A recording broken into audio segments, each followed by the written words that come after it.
I'm Cormac O'Malley, son of General Ernie O'Malley. Welcome to Ernie's Journey. This is a series where I share with you stories during the Irish War of Independence and the Civil War. It's how Ernie leaves his home, goes on the run, trains thousands of volunteers to fight against the British, and becomes involved throughout Ireland as an IRA organizer. During this period, he rises from a low level to become a general at age 23, at one of the highest levels in the IRA. We also sort of see how he's imprisoned, tortured, and captured. And part of how he tells this story, how we're able to tell this story, is through his own writings, both in On Another Man's Wound and The Singing Flame. Welcome back to Ernie's Journey. We're still in Tipperary in August 1920, and this episode 7 is on close calls. So anyone on the run is going to experience sometimes actual physical encounters with the enemy. In this case, we have an incident of a close call. And I want to read from On Another Man's Wound, his memoir on this period of history, for how he describes this close call. We were within 100 yards of the road when we saw a tender of police. It had made no noise. The tender halted near the low stone wall bordering the road. The police, about 12 of them, were seated back to back, facing either side of the road. They all turned in our direction and trained their rifles on us. We flung ourselves down on the ground. I had a Winchester rifle. O'Keefe and Jerry had revolvers. I handed Jerry my Peter the Painter. It had a wooden holster that could be fitted as an adjustable stock and a long-range sights, and would make it like a light rifle. There was no cover. The long field sloped gradually away down to the road. "Run back," I said. "I'll cover you and open fire when you begin to run." "I'm going to walk back," said O'Keefe, "but don't fire." The police sat watching us. I moved my body and settled down closer to the earth. My heels angled flat, and I had a comfortable firing position. There was more cover in the field than I had thought, but the top of my body was completely exposed. I took a sight on the sergeant who sat in the front row. He'll give a fire order, I was thinking, and as he shouts, I'll fire. I'll get him before I'm riddled. My finger was on the trigger, and the temptation to fire was strong. If the police were to use their rifles suddenly, they would get me, and their bullets would jerk my body up before I could fire. That again made me want to fire first, and I began to squeeze on the trigger, but I stopped just in time. Another tender of police came up behind, quickly and quietly. It halted close to the first. I heard voices, and then the new arrivals brought up their rifles. I looked behind. Jerry and O'Keefe were about 200 yards away. They were running now, but it would take a little more time for them to get to the bank. The silence was louder than any volley.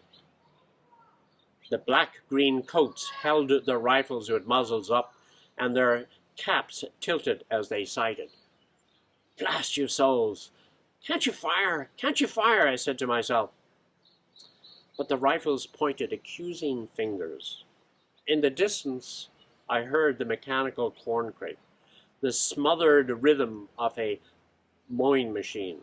Over the heads of the police, as I lifted my eyes from the sights, were small hills in front of a long, soft blue mass, the Galtee Mountains.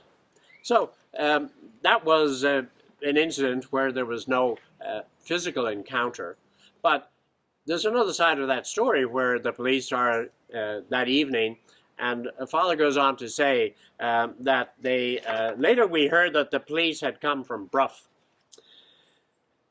They report that they had met a decoy party which had attempted to lure them out of the lurries into an ambush, but they had not fallen into the trap. So here we have two sides of a story, one sort of in the boasting side, and the other just merely describing. But in fact, a very precarious position, because had encounters occurred and firing started, then the three RA men could indeed have been killed or suffered. Now, another incident which occurs about just this time is when he is in a house that he stayed in overnight, and they found out that the house was surrounded. And Ernie, the man of action, puts on his guns and runs out the back door. As he does so, he sees the flash of revolvers firing toward him. He runs right for them and flings his revolvers at them and jumps over the wall right behind them and runs away and gets away. He's injured in that case, gets a wound in his leg. So there you have sort of two sides of, and in his precarious life that he lived as a soldier on the run, these types of incidents occurred regularly and are well described throughout his book. Now let's turn to another side and see what's happening in Ireland at this time. And I want to give some perspective to the north of Ireland. And at this time, there were pogroms going on. A pogrom is sort of an attack on a certain sector of society. And in this case, the pogrom was against the minority, which represented 40% and was Catholic, and was taken out in part by the majority, which were 60% Protestant.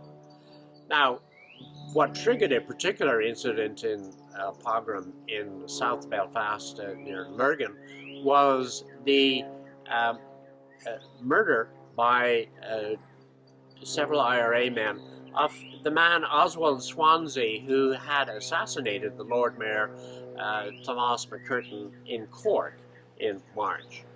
And so this was an IRA retaliation, and in turn a retaliation by the majority community. Not all of them, but some of them. And the retaliation ended up with the exclusion of the minority community in that immediate town. And they had to go on the run, so to speak. They were driven out and they went to other communities. So that setting was not unique. It happened several times during that time. Again, during the 1920s and during the 1970s, we see the attack and burning of houses in several sectors of the Belfast community and other communities.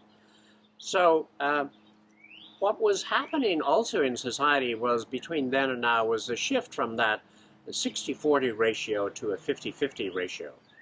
And that means, in a demographic sense, that the community is more or less equally divided.